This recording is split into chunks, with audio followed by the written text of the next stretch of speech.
Graça e paz, amados de Deus, estamos aí para mais uma aula, seja muito bem-vindo, você está no meu, no seu, no nosso Point Teológico, aula 18 nessa série, História da Filosofia Cristã, né?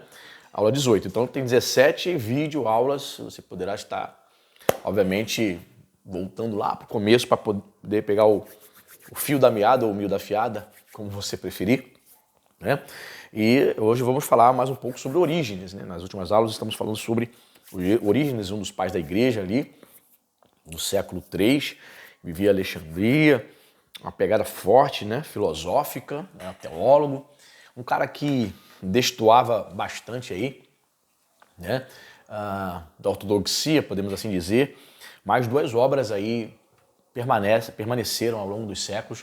Você pode encontrar até em português ainda naquela série da Paulus, né? Eu ainda não tenho nada de Orígenes, mas, por exemplo, eu tenho aqui algumas obras dessa coleção e, por exemplo, tudo que o autor vai falar aqui, nós estamos nos baseando nesta obra aqui de E.T.N. Gilson, História da Filosofia Cristã, tudo que o autor fala aqui é comentando a obra dele, está no meu radar, Contra Celso, né? Que é uma das obras onde faz a defesa da fé, Orígenes, né, contra Celso, e Tratado, né, de Principiis, ou Tratado das Origens, Tratado dos Princípios, do Início, onde também essa obra também existe nessa coleção da Paulus, que seria a coleção da Patrística, tá certo?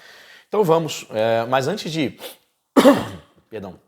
iniciarmos, preciso falar algumas coisas, peço a você desde já, para você não esquecer, dê o seu like aqui, isso. Faça seu comentário, diga bom dia, alguma coisa, cara. Isso. Alguma coisa aí para você ajudar o canal, né? Se você comentar, Deus abençoe, a paz do Senhor, você ajuda aí, né, a engajar o canal.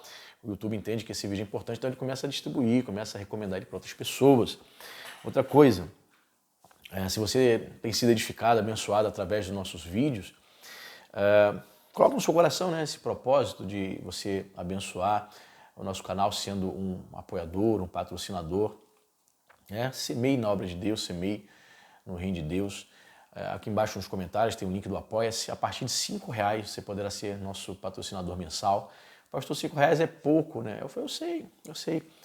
Né? Se você pode com 10, com 15, com mais, faça isso. Torne nosso apoiador. Se você quiser, a gente coloca você no nosso grupo do WhatsApp, né? Se tornando apoiador, obviamente, primeiramente.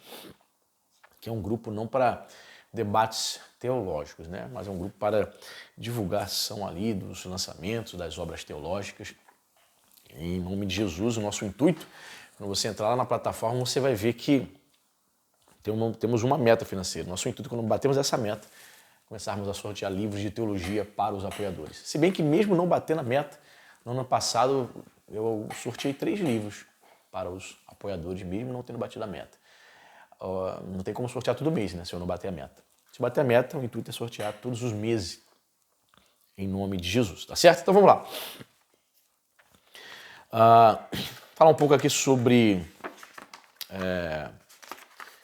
a questão da onipotência, né, que Orígenes pensava sobre a onipotência de Deus. Nós vamos entrar também sobre a visão dele, sobre a visão cósmica do mundo, né, a visão do mundo que ele tinha, da criação do mundo.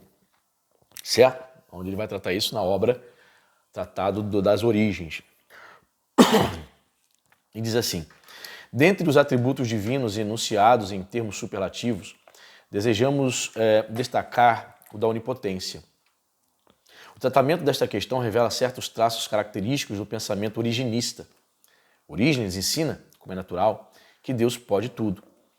Mas o que significa tudo? É claro que a onipotência não pode ter o objeto, o absurdo, nem o arbitrário, né? E os teólogos também na era medieval, Tomás de Aquino, né, discutiram essas questões. Né? Deus pode tudo, mas tudo o quê? Deus pode tornar uma bola quadrada, um quadrado redondo. Então, para muitos teólogos, Deus não pode tudo. Deus não pode pecar, por exemplo. Deus não poderia criar uma pedra tão pesada que ele não possa levantar. Então essas questões são colocadas nessa questão da onipotência divina. Nos dias atuais, infelizmente, tem surgido aí heresias nas quais tem dito que Deus não pode tudo, né? E não saberia de tudo, que é o teísmo aberto. Deus não teria todo o poder, que é algo muito estranho, né? Às Sagradas Escrituras. A Bíblia Sagrada sempre destacou que Deus tem todo o poder. Ele é o grande El Shaddai, o Todo-Poderoso. Então, Orígenes, seguindo aí os escritos sagrados, ele reafirma essa questão de que Deus tem todo o poder. Outros pensadores entendem que Deus tem todo o poder para fazer tudo. Tudo o quê? Tudo que é possível que possa ser feito. Exemplo, esses teólogos, como Tomás de Aquino, ele vai para a Bíblia. Deus pode tudo. Deus pode abrir o mar vermelho? Pode. Por quê? Porque era possível. Para ele abrir, então ele vai abrir o mar vermelho. Então, ele vai para a própria Bíblia para ficar resguardado, né, para não entrar em questões heréticas. Refiro-me a Tomás de Aquino no que diz respeito a essa questão da onipotência de Deus, né? Seguindo aqui.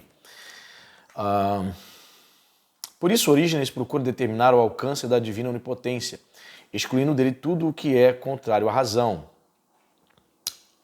e a ele mesmo, Deus. Número 1. Está claro que nem Deus é capaz de fazer o que é absolutamente impensável, tampouco o que é disforme ou infame. Por contrário, a sua dignidade e, portanto, a sua natureza. Então, quando nós dizemos Deus pode tudo, é o que a gente falou há pouco. Pode, mas ele pode fazer algo que é contrário à sua natureza? Pecar, por exemplo? Não.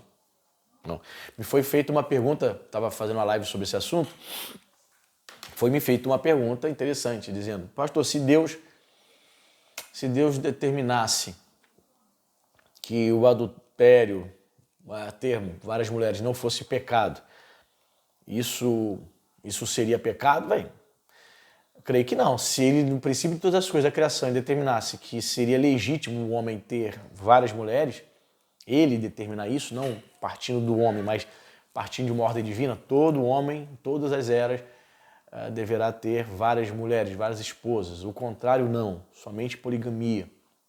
Né? Se ele tivesse determinado isso desde a criação, quando nós viéssemos a existir, nós entenderíamos e nós não nos sentiríamos culpados, porque ele determinou. Mas a partir do momento que é proibido, entendemos que seja pecaminoso e proibido, né, ao homem contrair matrimônio com várias mulheres. Né? Diz mais aqui, ó. No ponto 2. Deus não pode fazer o que é contrário à natureza. Para se entender corretamente esta afirmação, é preciso notar que ela ocorre num contexto polêmico, né? Na obra Contra Céus, que é uma obra também que está em português naquela série patrística, aquela série verdinha, como mostrei agora há pouco, da Paulo. Eu ainda não tenho, está no radar. Onde a natureza é tomada em sentido estoico, isto é, como algo de divino e necessário. Uma ação contrária à natureza, concebida como divina e necessária, significaria nada menos que a autossupressão de Deus. Mas nada obsta a que ele faça algo que ultrapassa a natureza no sentido cristão do termo. Por exemplo, Deus poderia, se o quisesse, elevar a natureza humana a uma condição mais espiritual divina,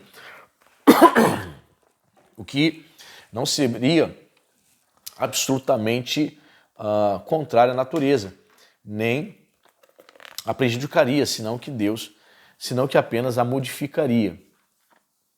Ele levanta essa bola aqui. Se Deus quisesse elevar a natureza humana a uma condição divina, o que não é fato, o que nós entendemos pela Bíblia é que o homem não é um ser divino e nem será.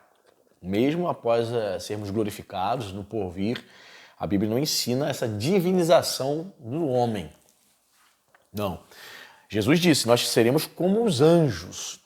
Não é isso que a Bíblia diz? Anjo é Deus? Anjo é divino? O anjo pode ser adorado? Não, né? Então, essa divinização é ensinada um tanto quanto o Champlin, né? Ele fica passeando por esses arraiais aí, né? Segundo ele, seguindo essa teologia oriental dos pais gregos, como Orígenes. Mas talvez numa interpretação forçada, né? Mas Orígenes entendia. Se Deus quisesse elevar o homem a essa divinização, ele poderia. Né? Poderia, né? Mas ele não fez. Ponto 3. Deus também não pode criar uma multidão infinita de coisas. Segundo Orígenes, que neste ponto se atém fielmente ao pensamento helênico, a ilimitação como tal é ininteligível. Ademais, a Escritura nos diz que Deus dispôs as coisas com medida, número e peso. De onde se segue que tanto o ser criatural como a perfeição divina exigem que a criação seja limitada ou finita.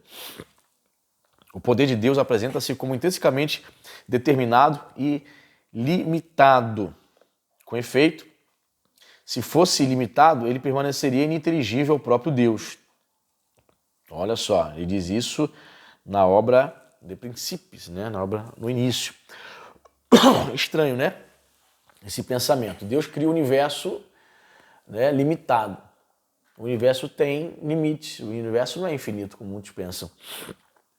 E aí, Orígenes entende que nesse aspecto, por fato de Deus ter criado, né, feito a criação finita, aí ele diz aqui, o poder de Deus apresenta-se como intrinsecamente determinado e limitado. Com efeito, se fosse ilimitado, ele permaneceria ininteligível ao próprio Deus, ou seja, o universo. Ok? Então ele traz aqui um pensamento um tanto quanto desconexo, né, da ortodoxia no que diz respeito, portanto, à obra da criação. A obra da criação é infinita, né? Deus não cria a criação, o universo, né? Não faz uma criação infinita, então, logo, ele limita-se, né? Talvez ele quisesse estar dizendo que ele se autolimitou, né? Vamos seguir aqui. Além disso, a providência divina seria incapaz de velar por um número infinito de criaturas. Por esta razão, Deus limitou-se a criar um número suscetível de ser ordenado e governado. Em contraste com muitos pensadores posteriores que irão ressaltar precisamente a onipotência como razão profunda do ser divino, o Orígenes segue nesta questão. A tradição grega estabelecendo um nexo íntimo entre a ideia de perfeição e da medida e limitação. Em consequência disso, viu-se coagido a supor que Deus não pôde criar senão aquilo que de fato criou, um ponto fraco que não tardará a ser descoberto pelos adversários. É isso que você mesmo está pensando. Para Orígenes, Deus ele cria o universo, todas as coisas, com medida, de maneira finita, porque Deus simplesmente não poderia criar as coisas infinitas. Ele não cria um universo infinito porque ele não poderia, simplesmente por conta disso. Entendeu? Porque você tem origens dentro do estudo da patrística, mas posteriormente parte dos seus ensinos são considerados heréticos, porque ele tinha uns pensamentos muito fora da caixinha, ele não fechava com a ortodoxia, não. Ele era um teólogo, digamos assim, nos dias atuais, liberal. Que fosse um teólogo liberal daquela época. Ele não ficava preso à ortodoxia, era um cara independente, era um teólogo independente, filósofo independente. Ele fazia muitas especulações, a filosofia dele pesava muito na hora de definir questões bíblicas.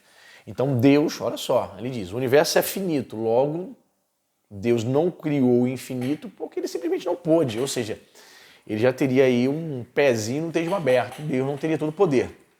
E o autor aqui do livro está dizendo, ó, esse ponto fraco aí, essa escorregada, essa derrapada de Orígenes, no que diz respeito à onipotência de Deus, logo seus adversários iriam perceber. Isso não iria passar batido.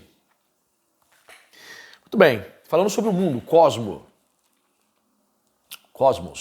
A cosmologia e a antropologia são as partes mais cuidadosamente elaboradas de toda a filosofia de Orígenes e as que maior influência exerceram sobre a posteridade. Mas foram precisamente as doutrinas ali expostas que lhe valeram as críticas mais violentas. Na interpretação dessas questões, algo melindrosas, tentaremos seguir um curso médio, esforçando-nos sempre que possível por entender a doutrina de Orígenes em sentido ortodoxo. Né? Então vamos lá, Logos, número 1, Logos como verdade original do mundo. Baseado na revelação, Orígenes ensina que o mundo foi criado por Deus. ou mais exatamente para o Logos, segunda pessoa da Trindade. Ok.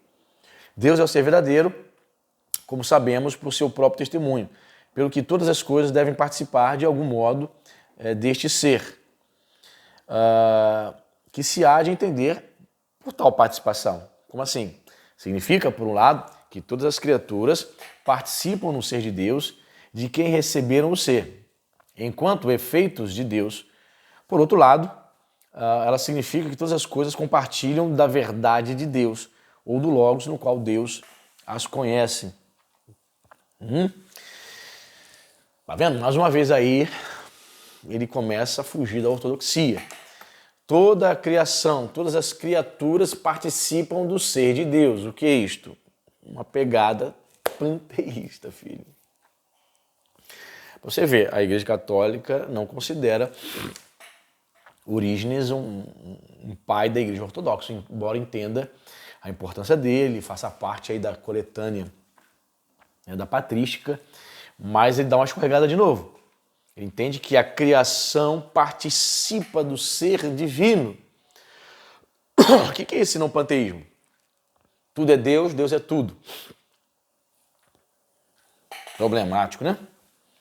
E demais, o Logos, segundo Orígenes, é a sabedoria hipostática do Pai e o Verbo eterno, pelo qual tudo foi feito. Este Logos, sabedoria, existia no começo de todos os caminhos do Senhor. Isto é, antes da criação de qualquer criatura. Ok, até aí ele entende que Jesus seja divino. No princípio, o Verbo estava com Deus. Ok, sempre existiu. Diz mais, esse Logos, nele, em Cristo, estava a verdade. Isto é, as ideias ou imagens originais ou prototípicas, né? Prototípicas, e a cujo modelo as coisas foram feitas. Ou seja, todas as ideias da criação, toda a verdade, todo o poder criativo estava no Logos. Ok. Jesus é descrito por Paulo como, né, participante da obra criacional. Ok. Diz mais. De modo que a verdade das criaturas se reduz inteiramente ao Logos. Aqui o autor que cita aqui um texto enorme, né? Retirado lá da obra Princípios, ele gosta de colocar aqui em latim, eu não vou ler em latim para você aqui. Poder-se-ia denominar o Logos de lugar das ideias, ainda que tal expressão não ocorra em Orígenes. Talvez se estranhe que, numa exposição desta natureza, Orígenes tenha deixado de serviço da terminologia platônica. Mas é preciso não esquecer o seu escrupuloso empenho em excluir a concepção platônica de um mundo de ideias separado de Deus. Sim, ele foi influenciado por Platão, foi na questão do mundo das ideias. Sim, mas ele tem ali o cuidado para não ser confundido como se estivesse ensinando tão somente as ideias platônicas. Mas ele afirma que no Logos, em Cristo, a ideia da criação estava presente. Ok? Então, ele entende que Jesus, como Logos, o Verbo de Deus, é um participante da obra da criação, do cosmos, do mundo. Criação do mundo a partir do nada. O dogma cristão da criação ex nihilo, né, que é um termo latim para do nada, não poderia deixar de causar graves dificuldades aos pensadores gregos. Parecia-lhes mais fácil conceber uma matéria eterna a que Deus, o demiurgo, tivesse dado a forma de nosso cosmos. Ou seja, a concepção grega de uma criação a partir do nada é difícil de engolir, porque os gregos entendiam que a matéria era eterna, algo que foge totalmente do ensinamento ortodoxo bíblico, né? Plenamente consciente dessa dificuldade básica e muito influenciado pelo pensamento da filosofia grega, Orígenes aplica-se a provar que a organização de uma suposta matéria incriada não apresenta menos dificuldade do que a sua criação propriamente dita. É natural que admite a existência de uma matéria que, de per si, carece de toda a qualidade. A experiência nos diz, com efeito, que os corpos estão sujeitos a muitas transformações. A lenha se transforma em fogo, o fogo em fumo e o fumo em ar. O princípio que se encontra na base de todas estas mutações é precisamente a matéria. A diversidade dos corpos se origina pelo fato de as 4 qualidades, o calor, frio, seco e úmido, vierem inserir-se nesta matéria, que, embora indeterminada em si mesma, jamais existe sem certas qualidades bem determinadas. Ele vai falar isso aqui na obra do Princípio, né, capítulo 2. Tendo exposto a natureza da matéria, o nosso autor manifesta a sua estranheza face à suposição de que esta matéria, tão apropriada do ponto de vista quantitativo e qualitativo para a formação dos vários corpos e a intuscepção de tantas e tão diferentes qualidades e formas, não tenha sido criada por Deus, mas seja um produto do acaso. Os que perfilham tal doutrina não têm o direito de censurar os que recusam a ver em Deus o arquiteto e governador supremo do mundo, pois incorrem na mesma impiedade dos que negam a criação da matéria, atribuindo-lhe uma existência eterna. Então, ele vai defender, obviamente, aí a criação ex nihilo, do nada. Ele faz um ataque aqui aos filósofos gregos, e ele sacava muito de filosofia, dizendo que a recusa de entender a criação ex nihilo seria algo inviável, seria algo incoerente, né? Então ele defende, portanto, mesmo escorregando aí na questão da onipotência, dando uma escorregada também na questão, dizendo que as criaturas na criação têm participação no ser divino, uma espécie de panteísmo velado. No que diz respeito à criação, à obra da criação, ele é um defensor, ok? Como se vê, o problema de origem não diz respeito precisamente à possibilidade da existência de uma matéria eterna e incriada, mas sim à sua origem fortuita. A teoria por ele combatida tem em comum com a opinião da eternidade e necessidade da matéria a afirmação de que Deus, para poder atuar, deve utilizar-se de uma matéria não criada por ele. Sobre este ponto, Eusébio nos conservou em sua História Eclesiástica um fragmento interessante de uma obra extraviada de Orígenes. Olha que interessante, ó. Segundo Orígenes, o erro dos adversários resulta de uma concepção exageradamente antropomorfa de Deus, antropomorfa de Deus, incapazes de pensar em Deus, salvo em conceitos humanos, concedem atividade à maneira do escultor ou do carpinteiro, que necessitam de mármore ou de madeira para poderem trabalhar. Que interessante, caramba. Isso não está na obra de Princípios, de Orígenes. Um fragmento que Eusébio de Cesareia cita, perdido. Interessante. E aí ele vai dizer, sabe qual é o problema dos gregos de terem essa dificuldade de que Deus cria ex nihilo do nada? O cosmos, o mundo, o universo? É porque eles enxergam Deus de maneira exageradamente antropomorfa. Eles veem Deus apenas como um homem um pouco mais evoluído.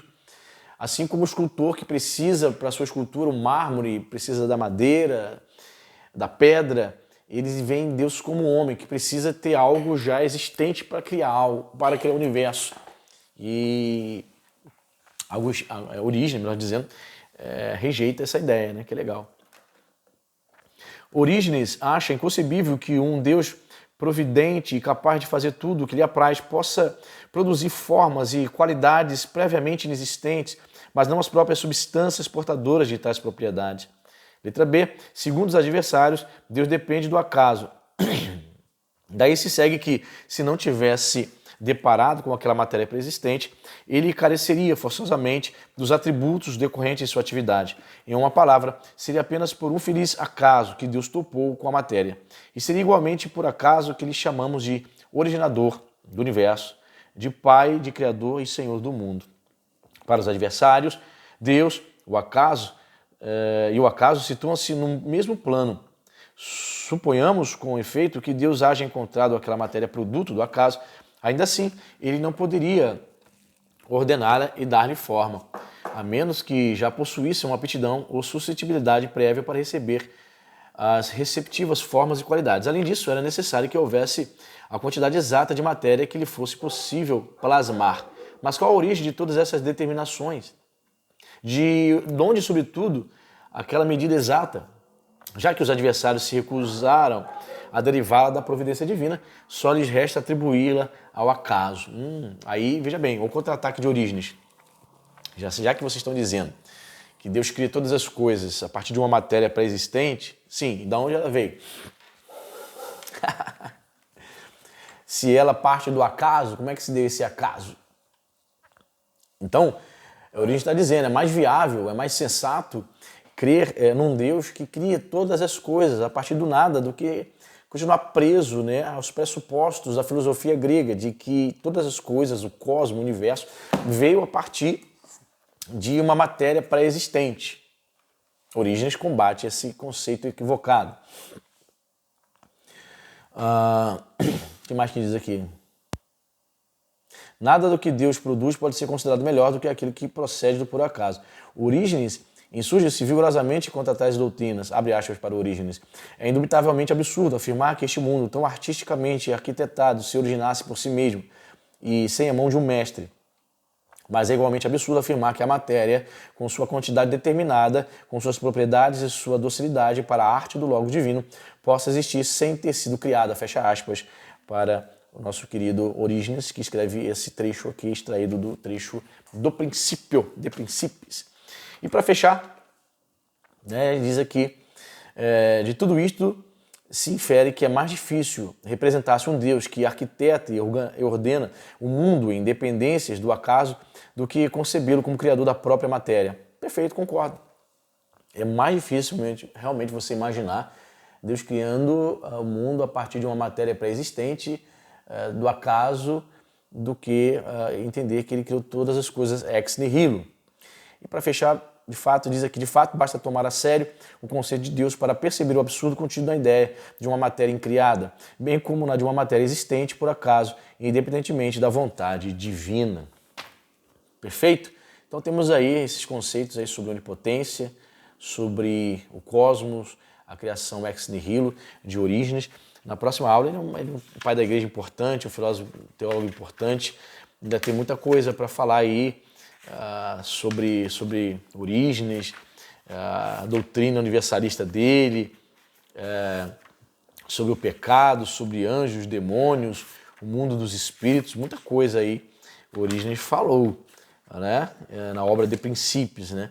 E aí, não sei se você lê Champlin, mas já li todo o Novo Testamento de Champlin, de capa a capa, assim também como a enciclopédia também, essa daqui, ó, de capa a capa, já li também os 6 volumes, foram mais de uma década lendo essas obras. Champlin é extremamente influenciado por Orígenes e também ensina também uma espécie de universalismo ou restauracionismo, né? Ele vai dizer que não, em muitos momentos fala que não sou universalista, não, mas é assim, entendendo que Deus dá oportunidade de salvação para homens e indivíduos mesmo após a morte biológica. É isso aí, querido. Deus abençoe. Dê seu like, compartilhe esse vídeo, seja nosso apoiador. Até a próxima. Deus abençoe.